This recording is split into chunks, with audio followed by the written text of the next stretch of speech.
All right, everyone. So we are the Bells team, and this is our project, Preserving the History of Venetian Bells and Bell Towers. I am Alex. I'm Tate. I'm Dominic. And I'm Luca. And let's get into it. So for our project's background, so first, bell towers are pretty important to Venice and Venetian culture. It reflects centuries of historical progressions. It was seen as special landmarks, unique soundscape. It helped people to navigate. Bell towers just make the city what it is. And there are 120 bell towers and gables. They're mainly for different architectural style. As you can see, this one's Romanesque, Gothic, Renaissance, Baroque.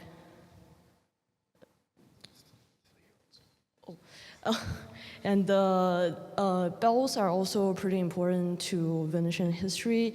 It helps people to regulate their daily life, such as working hours, and it's also symbols of community identities. And each bell tower has its own name and is baptized before it is used. So bells and bell towers are at risk for many deterioration due to many reasons. These buildings are extremely old. There's 120 of them, so it's very hard to manage all of them. They can have issues due to neglect, due to structural issues from erosion, water infiltration, stuff like that. As well, when a bell rings, due to how heavy they are, it's shaking, it moving from side to side, moves the entire building, sometimes up to a whole foot at the top of the bell tower. For the bells themselves, however, the main thing that happens is rusting of the bells in a form of patina or verdigris, or in bronze disease, which can cause the bell to lose its original color, as well as the inscriptions and engravings to lose legibility. As well, animals can cause the bell the same thing due to them using the belfry as their nest. A famous example of a bell tower that did collapse was in 1902. Campanile de San Marco did collapse due to a major buildup of silt on the north wall. It was then reconstructed later in March 1912. As for recent restorations, there's been quite a few of them thanks to the help of the Piano Nacional de Represa y Resiliencia organization, which is just an organization that helps fund things like this all around Europe. And we have an example of Saint Alpanal, which is also recently restored. And to aid in these preservation efforts, WPI, in association with the Venice Project Center and Serendipity, has been doing research for 35 years. There's been 9 WPI student projects on bells and bell towers in association with 3 Earthwatch Institute studies. The ultimate goal is to complete a public database of all of the bells and bell towers in Venice, and that's hopefully to help preserve and maintain these wonderful sources of history. Some of the other collaborators in our project, along with Serendipity, is L'Associazione Italiana di Campanologia, basically just bell scientists. They're pretty cool. We got to talk to some of them during the project. And also the Curia di Venezia, which helps with the Catholic Church. Yeah, and leading to our methodology and findings. So for our data collection methods, for the exterior data collections, we divide a bell tower into 5 parts: base, shaft, belfry, attic, and roof. And we photograph them, we document their inclination and orientation, we search for evidence of previous restoration, and we assess the condition from a scale of, from 0 to 4, including numbers of cracks and holes, plantation growth, the frequency and severity of damage area. And for our interior data collection, we mainly divide it to 2 parts. The first part is ground floor and landings. As you can see, we record what type of material it is, the cleanliness, how bright the light is, including both natural and artificial lights. And we document dimensions, numbers of stairs and railings, and numbers of windows. And for belfry, we document the type of the belfry, how bell layout, and the window coverings. And for our bell data collection, we record the bell recording, and we take pictures of the bells. We document inscription and engravings, and the discoloration, cleanliness, numbers of chips and cracks, clapper condition, skid marks, dimension of bells. We try to record the history of the bell and the ringing schedule. All right, so after going through that, that was the previous methods and used by many of the past projects, as you saw the paper forms that they used to collect the data. So a big part of our project was going through the archival research. That, as we mentioned earlier, there are 120 towers and gables in Venice, and about 81 of them had been documented prior to us arriving in Venice. So a big part of our project was information centralization, which was putting everything into one place where it can be looked at again. So what we created was the bell tower data sheet and the bell data sheet. So this is the bell tower data sheet, which has every tower, including the common name, the tower ID, church name, official tower name, sestiere, what year it was documented, how many times it was visited, and if it was visited in the last 10 years. In addition to this, we also have, if it was on the website, which we will show you in a minute, there's 360 footage from Google Earth Studio, which is present, that we have added to. If it had a Matterport or Dollhouse scan, which is a 3D render of the interior of the entire thing that had been done in previous years. If it was a Roman style or gable or a vela, as we mentioned before. If it was recently restored, as you saw on that list. If it was inaccessible or destroyed or potentially disregarded, there are a couple former bell towers that are no longer bell towers. Some of them are destroyed and they don't exist, and some of them are cut in half, essentially. And then if it had exterior, interior bell data, and if it was uploaded to our survey. So the main thing we were able to do is get an updated database to this, which we use a mobile survey application. Using this survey application had over 500 data points for each different bell tower, and we converted that all into an Excel spreadsheet so that it can be used by the VPC for further use. For each of the different things, we had a survey that had information for the interior and exterior data on the actual bell tower itself, as well as the data on the bells. This was easy to use, it was standardized, and we have guides that we've made so that further teams can use it for whatever they need to use it for. So this is what previous team had coalesced their data into a website where you can go and look at data they had collected on the different bells and bell towers in Venice. And this is the new website that we have been working to develop. As you can see here, we've got all sorts of different information about a tower in a very easy and digestible format. If you'll go to the next slide, you can see right here in the center, we've got the interior and exterior tower information. This is really important. It tells you the tower height, important history, whether there's inscriptions, and our team in particular has been working all term to catalog 102 towers with exterior data. That's a lot of towers. 41 were individually visited by our team, and the remaining towers were filled in from that archival research that we have been doing. And you can see a graph of how many towers have been visited each year, top right. We also have some interior data for these towers because you can't get into every tower, but the ones you can, you want to get as much data as you can. So this year we visited 3 towers. We visited San Cosmo, which is this church right over there. It's deconsecrated and you can't actually get into the belfry, but it was still a really cool experience to go up inside and check out the restorations that they've made. Another church we went into that had also recently been restored was San Jeremia, and that was really cool to see all the restoration, and we're going to talk about that in a little bit. And the final tower that we went and saw was a publicly accessible tower called Santa Maria Assunta in Torcello, and that was also really cool. Then, on top of all this, we made a priority list for future teams to use that is adaptive, and it basically ranks what tower we think we should visit next based off of the existing data set, which towers have been visited, and what percentage complete they are. So if there's a tower that's lower percent completion, we want to prioritize visiting that one to complete the data set, and then we'll move on to visiting other towers later. This also factors in accessibility, and like I said, it's adaptable so that in future years, if there are different towers or different priorities, it can be auto-updated. So. A particularly pertinent piece of information that we recorded for each of the bell towers was the condition rating. So previous teams, including our team, cataloged the individual metrics of bell tower condition, but we thought that it might be valuable for future renovation research to create an overall condition assessment score. So we created one for the internal of the bell tower, the external of the bell tower, and the overall condition of the bell tower. And this uses a 0 to 100 rating system with a formula that analyzes the entire data set using the weights that you can see on the right. And a good thing about this is that this can update as more data is added. Relevant to that is that not all of the towers have collected internal or external data, so that when those get added in the future, this will automatically update, and we can see what the total condition summary is of that certain bell tower.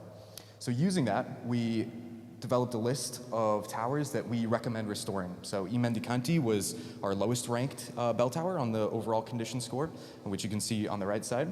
Along with that is San Bartolomeo, Santa Caterina de Mazzorbo. And this was all based on the condition ranking system. So some towers that weren't visited, as I mentioned previously, we didn't collect data, and we don't have data on all of the bell towers. So some towers that haven't been visited may need more urgent restoration. Take this one. So now we're going to move into a different section of the website called the 360 exterior view. This is one of the things that I'm really excited to talk about for this project. If you go to the next slide, we have a 360-degree flyby of every bell tower in Venice. Before this project started, we had 360 views for 57 bell towers in Venice. And to complete our data set, we went through and cataloged 63 additional ones, creating 360 footage like you just saw. And we also created a guide that is linked in our appendix to our report so that future teams can come along and also create 360 views of not just bell towers, but churches, bridges, Campo, Campielli, and anything else that we might be studying, which I think is pretty important to future research. All right, so the next thing we're going to talk about is the bell gables, and also known as the avela. So as you can see, this on the website, this is San Giacomo di Rialto, which is a bell gable. So there are 16 of these, and they have never been cataloged by any previous project team. We were the first ones to do this. And typically, these are inaccessible as they're on the roofs of all these churches or whatever the building may be used for now. So a big issue was just getting, that previous teams had, was just seeing them. You know, they may not have been looking for it. And some of these are actually former bell towers that fell, and then when they rebuilt them, they decided to just put the bells back on top of the roof instead of rebuilding an entire tower. Some of these would include San Giovanni Paolo, Santa Maria de Giglio, and San Agnese. All of these were previous towers that fell and then had the bells placed back on top. As you can see with San Giovanni Paolo, that's where the tower used to be, and they just put the bells on top of the church. So the next thing that we want to talk about with the website is something that previous groups have completed, which is a 3D Matterport scan or a dollhouse scan. Basically, what this allows you to do is kind of have a 3D interactive tour of the bell tower. So you can see on the right, that right there is the internal of the bell tower. And what you can do is you can click and you can visit each of the different landings. And so it was really important, if we're cataloging and preserving all of this data, that we include this as a possibility for each of the bell towers.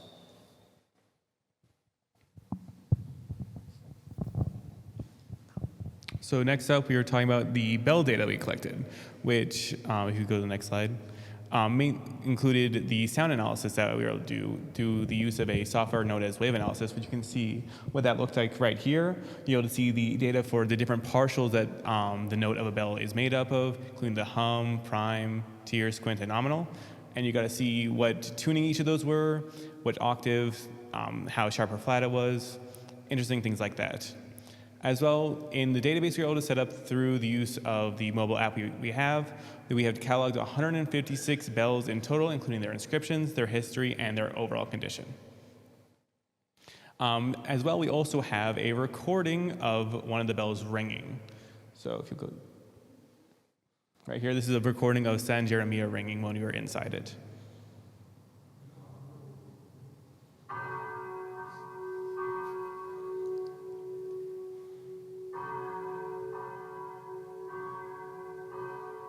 This was really cool since we were able to be inside the bell tower when it was ringing. So some of the other deliverables that we had were Venepedia, as many others have explained before. This is a public encyclopedia about Venice and just for people just interested in learning whatever it may be. So we updated the bell tower, and the plurals of both of those, so bell, bells, bell tower, and bell towers, as well as individual pages for each bell tower. We had our data. We collected it, we provided it to the Venice Project Center along with templates for each of these bell towers and bells, and they are using our data to build out these. So this is just an example from the bell tower. This is bell tower, this is structure, and they use San Marco as the example, and that is from the Bell website. Those are the individuals. There are also plurals of these.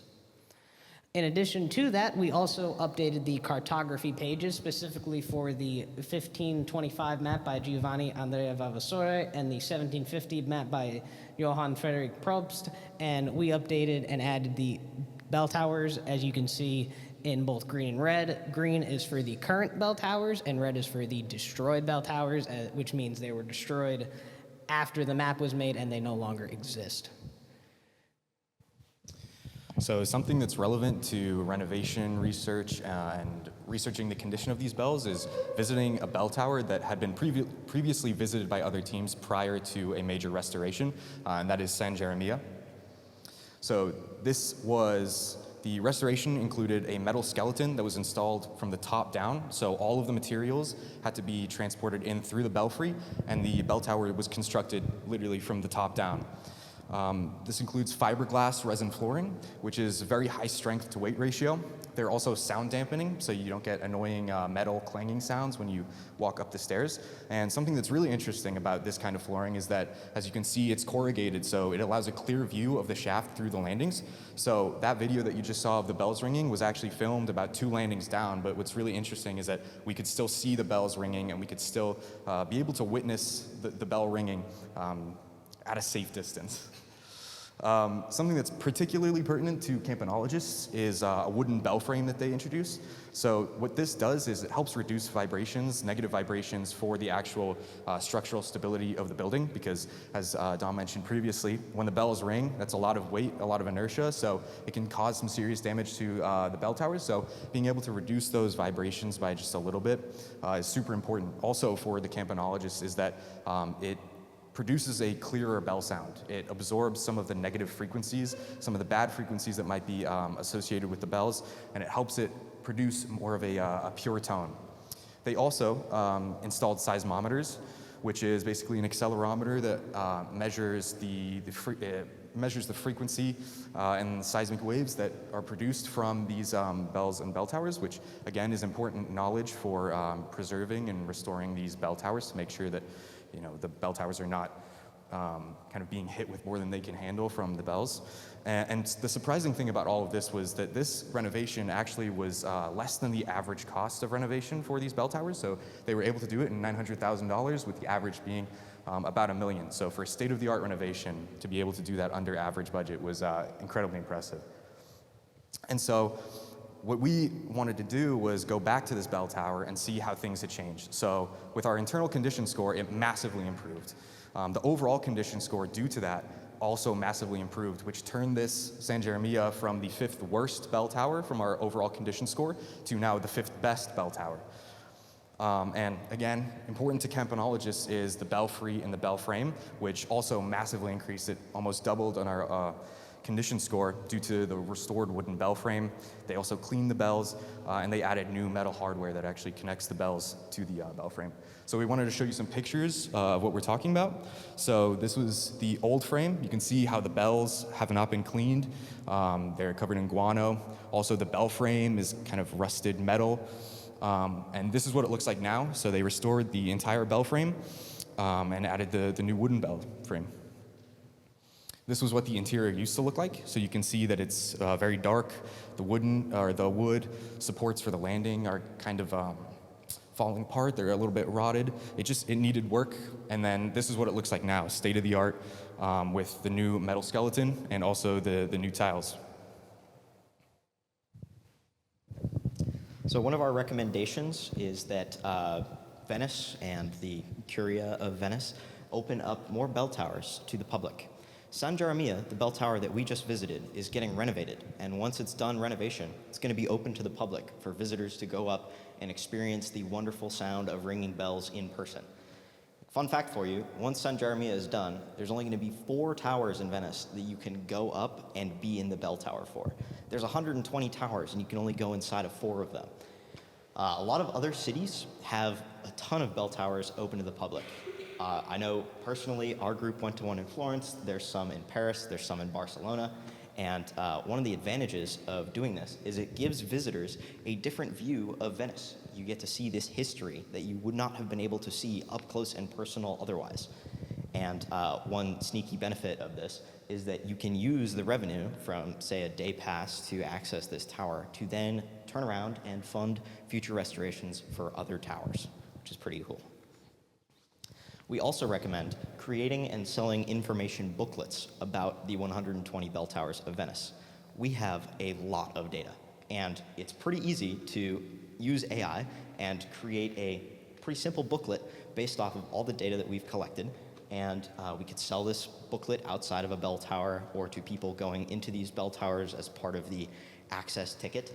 It could provide historical information, fun facts, and relevant data to make sure that the general public is educated and interested in bell towers, which would be cool. And again, you could use this revenue to fund future restorations.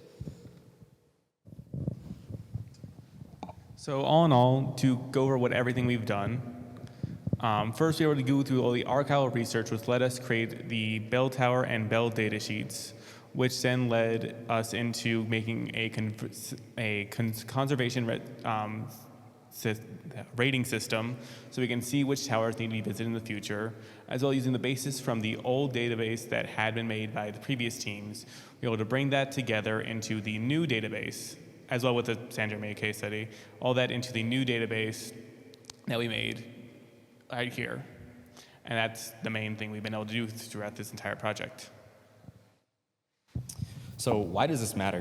When we were going into San Geremia, we had the opportunity to actually interview and talk to Don Gianmatteo Caputo, who was not only the parish priest of San Geremia, but he was also a major figure in the restoration of this project, as he is an architect by trade.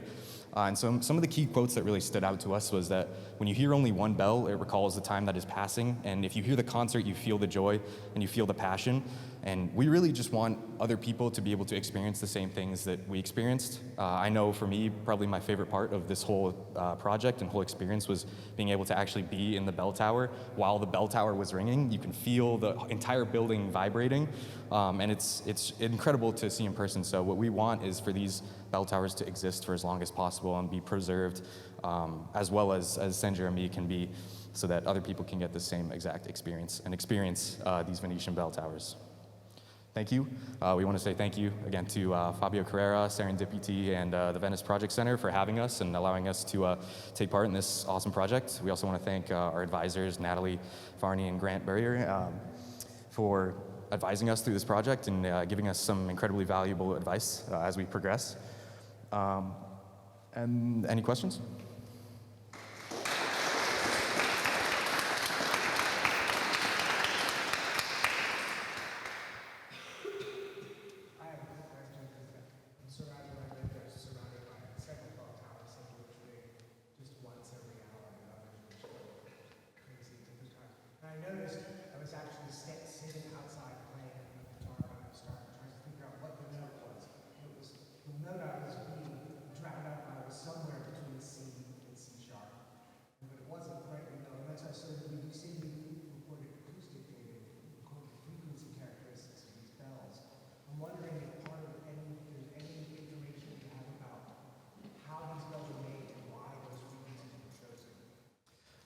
So we do take historical information about a lot of these bells that is featured in part of our data. So, for example, where it was founded, so where it was actually made, what year it was founded.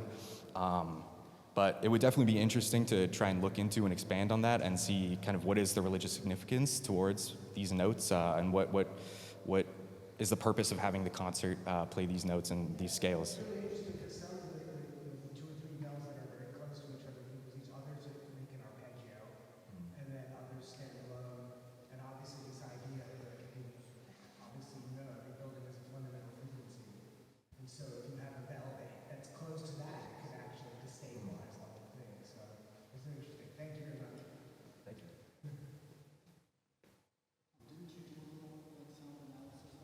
So yeah, for specifically, there's like some interesting things I was able to find out through the use of wave analysis.